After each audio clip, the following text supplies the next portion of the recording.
Hi friends, ನಮಸ್ಕಾರ ಎಲ್ರಿಗೂ. Welcome back to the channel. ನಾನು ಪೂರ್ಣಿಮಾ. ಇವತ್ತು ನಮ್ಮ ಉತ್ತರ ಕರ್ನಾಟಕದ ಸ್ಪೆಷಲ್ ಗಿರ್ಮಿಟ್ ರೆಸಿಪಿನ ನಿಮ್ಮ ಜೊತೆ ಶೇರ್ ಮಾಡ್ತಾ ಇದ್ದೀನಿ. ಈ ವಿಡಿಯೋನ ನೋಡೋಕ್ಕೂ ಮುಂಚೆ ಚಾನಲ್ಗೆ ಹೊಸಬ್ರಾದರೆ ಸಬ್ಸ್ಕ್ರೈಬ್ ಮಾಡ್ಕೊಳ್ಳಿ. ಹಾಗೆ ಪಕ್ಕದಲ್ಲೇ ಇರುವಂತಹ ಬೆಲ್ ಐಕಾನ್ ಮರಿದಲ್ಲೇ ಕ್ಲಿಕ್ ಮಾಡಿ. ಇದರಿಂದ ಹೊಸ ವೀಡಿಯೋಸ್ ಬಂದರೆ ನಿಮಗೆ ನೋಟಿಫಿಕೇಷನ್ ಬರುತ್ತೆ. ವಿಡಿಯೋ ಇಷ್ಟಾದಲ್ಲಿ ಲೈಕ್ ಮಾಡಿ, ಕಮೆಂಟ್ ಮಾಡಿ, ಹೆಚ್ಚು ಜನಕ್ಕೆ ವಿಡಿಯೋನ ಶೇರ್ ಮಾಡಿ. ಉತ್ತರ ಕರ್ನಾಟಕದ ಸ್ಪೆಷಲ್ ಅಂದರೆ ಗಿರ್ಮಿಟ್ಟು. ಸಂಜೆ ಟೈಮಲ್ಲಿ ನೀವು ಟೀ ಮತ್ತು ಕಾಫಿ ಜೊತೆ ಈ ಒಂದು ಚಾಟ್ ರೆಸಿಪಿನ ಟ್ರೈ ಮಾಡ್ಬೋದು. ತುಂಬಾ ಟೇಸ್ಟಿಯಾಗಿರುತ್ತೆ. ಹಾಗೆ ಇದನ್ನು ಮನೆಯಲ್ಲೇ ಯಾವ ರೀತಿ ಸುಲಭವಾಗಿ ಮಾಡ್ಕೋಬೋದು ಅಂತ ನೋಡೋಣ ಬನ್ನಿ. ಈಗ ಗಿರ್ಮಿಟ್ ಮಾಡೋಕ್ಕೆ ಏನೇನು ಇಂಗ್ರೀಡಿಯೆಂಟ್ಸ್ ಬೇಕು ಅಂತ ನೋಡ್ಕೊಂಬರೋಣ. ಇಲ್ಲಿ 2 ಟೊಮೆಟೊನ ಕಟ್ ಮಾಡಿ ಇಟ್ಕೊಂಡಿದ್ದೀನಿ. ಹಾಗೆ 2 ದೊಡ್ಡ ಸೈಜಿನ ಈರುಳ್ಳಿ, ಕೊತ್ತಂಬರಿ ಸೊಪ್ಪು, ರುಚಿಗೆ ತಕ್ಕಷ್ಟು ಉಪ್ಪು, ಹಾಗೆ 3 ಹಸಿಮೆಣಸಿನ್ಕಾಯಿನ ಕಟ್ ಮಾಡಿ ಇಟ್ಕೊಂಡಿದ್ದೀನಿ. ಹಾಗೆ ಇಲ್ಲಿ 2 ಟೇಬಲ್ ಸ್ಪೂನಷ್ಟು ಎಣ್ಣೆ ಇದೆ. ಹಾಗೆ ಕಡಲೆಪುರಿ, ಇಲ್ಲಿ ಒಂದು ಗೋಲಿ ಗಾತ್ರದ ಹುಣಸೆಹಣ್ಣನ್ನ ನೆನೆಸಿಟ್ಕೊಂಡಿದ್ದೀನಿ. ಹಾಗೆ ಇದು 1 ಟೇಬಲ್ ಸ್ಪೂನಷ್ಟು ಹುರ್ಗಡ್ಲೆ ಪುಡಿ, ಅರಿಶಿಣದ ಪುಡಿ, ಹಾಗೆ ಸಾಸಿವೆ. ಸೊ ಇದಿಷ್ಟು ಗಿರ್ಮಿಟ್ಟು ಮಾಡೋಕ್ಕೆ ಬೇಕಾಗಿರುವಂಥ ಇಂಗ್ರೀಡಿಯೆಂಟ್ಸು. ಇದನ್ನು ಹೇಗೆ ಮಾಡೋದು ಅಂತ ನೋಡ್ಕೊಂಬರೋಣ.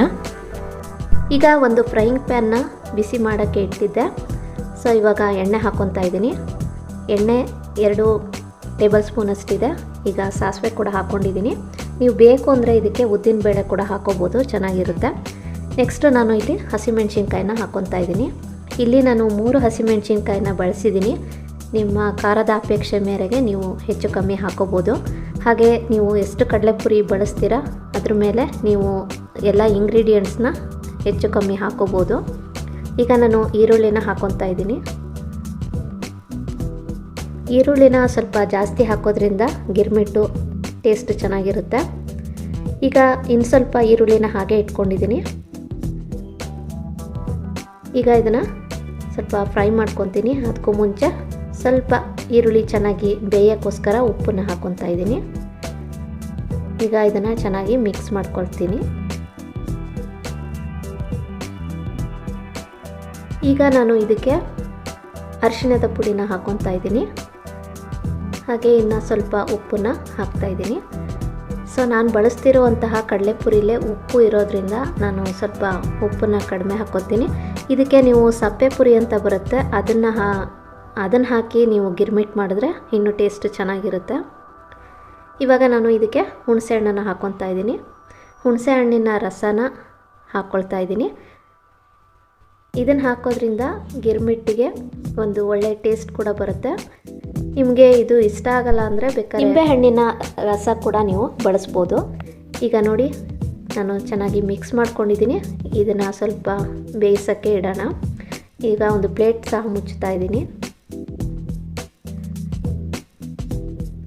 ಈಗ ಚೆನ್ನಾಗಿ ಬೆಂದಿದೆ, ನೋಡ್ತಾ ಇರ್ಬೋದು. ನೀರಿನ ಅಂಶ ಎಲ್ಲ ಹೋಗಿದೆ. ಇಷ್ಟ ಆದರೆ ಸಾಕು. ಇದು ಸ್ವಲ್ಪ ತಣ್ಣಗಾಗಕ್ಕೆ ಬಿಡೋಣ. ಏಕೆಂದರೆ ಬಿಸಿದ್ರಲ್ಲೇ ಇದನ್ನು ಕಲಿಸ್ಬಾರ್ದು, ಸ್ವಲ್ಪ ತಣ್ಣಗಾದ್ಮೇಲೆ ಕಲಿಸಿದ್ರೆ ಒಳ್ಳೆಯದು. ಸೊ ಇವಾಗ ನಾನು ತಣ್ಣಗಾಗಕ್ಕೆ ಬಿಟ್ಟಿದ್ದೀನಿ. ಹಾಗೆಯೇ ನೀವು ಜಾಸ್ತಿ ಮಾಡಿ ಬೇಕಾದರೆ ಇದನ್ನು ಸ್ಟೋರ್ ಮಾಡಿ ಇಟ್ಕೋಬೋದು. ಫ್ರಿಜ್ಜಲ್ಲಿ ಇಟ್ಟರೆ ಚೆನ್ನಾಗಿರುತ್ತೆ. ಈಗ ನಾನು ಕಡಲೆಪುರಿಗೆ ಈ ಒಗ್ಗರಣೆನ ಹಾಕ್ಕೊತಾ ಇದ್ದೀನಿ.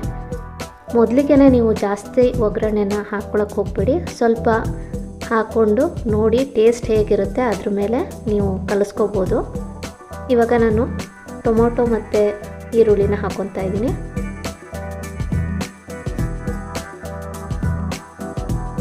ಇವಾಗ ನಾನು ಕೊತ್ತಂಬರಿ ಸೊಪ್ಪನ್ನ ಕೂಡ ಸ್ವಲ್ಪ ಹಾಕಿದ್ದೀನಿ. ಇನ್ನು ಸ್ವಲ್ಪ ಇಟ್ಟಿದ್ದೀನಿ. ಲಾಸ್ಟಲ್ಲಿ ಮೇಲೆ ಹಾಕಿದ್ರೆ ಚೆನ್ನಾಗಿರುತ್ತೆ. ಈಗ ನಾನು ಹುರ್ಗಡ್ಲೆ ಪುಡಿನ ಹಾಕ್ಕೊಂಡಿದ್ದೀನಿ. ಹುರ್ಗಡ್ಲೆ ಪುಡಿ ಹಾಕೋದ್ರಿಂದ ಟೇಸ್ಟ್ ಅಂತೂ ತುಂಬಾ ಚೆನ್ನಾಗಿರುತ್ತೆ. ಇವಾಗ ಇದನ್ನು ಚೆನ್ನಾಗಿ ಮಿಕ್ಸ್ ಮಾಡ್ಕೊಳ್ಳೋಣ.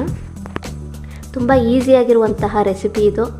ಖಂಡಿತವಾಗ್ಲೂ ಟ್ರೈ ಮಾಡಿ, ನಿಮ್ಗೆ ತುಂಬಾ ಇಷ್ಟ ಆಗುತ್ತೆ. ಈಗ ಫೈನಲಿ ಗಿರ್ಮಿಟ್ ರೆಡಿಯಾಗಿದೆ. ನೋಡ್ತಾ ಇದ್ರೇ ಬಾಯಲ್ಲಿ ನೀರು ಬರುತ್ತೆ, ಅಷ್ಟು ಚೆನ್ನಾಗಿರುತ್ತೆ ಈ ಒಂದು ಗಿರ್ಮಿಟ್ಟು. ನೀವು ಕೂಡ ಖಂಡಿತ ಈ ರೆಸಿಪಿನ ಟ್ರೈ ಮಾಡಿ, ನಿಮಗೂ ಖಂಡಿತ ಇಷ್ಟ ಆಗುತ್ತೆ. ಹಾಗೆ ಹೇಗೆ ಬಂತು ಅಂತ ಮರಿದಲ್ಲೇ ಕಮೆಂಟ್ ಸೆಕ್ಷನ್ನಲ್ಲಿ ಕೂಡ ತಿಳಿಸಿ. ಇವತ್ತಿನ ವಿಡಿಯೋ ಇಷ್ಟ ಆದಲ್ಲಿ ಲೈಕ್ ಮಾಡಿ, ಕಮೆಂಟ್ ಮಾಡಿ, ಹೆಚ್ಚು ಜನಕ್ಕೆ ವಿಡಿಯೋನ ಶೇರ್ ಮಾಡಿ. Thank you for watching.